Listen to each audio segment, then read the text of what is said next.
Determine the amount of concrete to be used.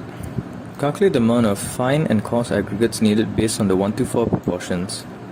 Determine the volume of water needed based on the water-cement ratio of 0.4. Place the ingredients into a mixer one by one, starting with the coarse and fine aggregates, and pour half the amount of water slowly while mixing.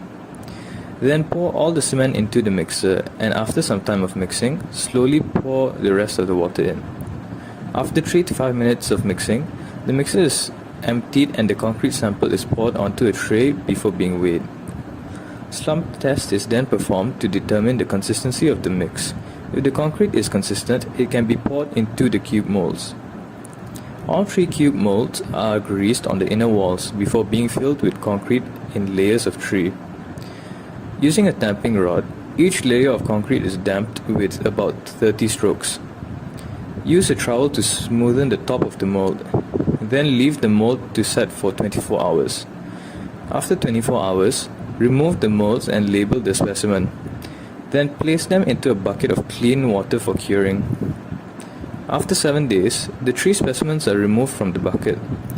They are then compressed on the universal testing machine. The maximum load needed for compressing the specimen until cracking occurs is then recorded.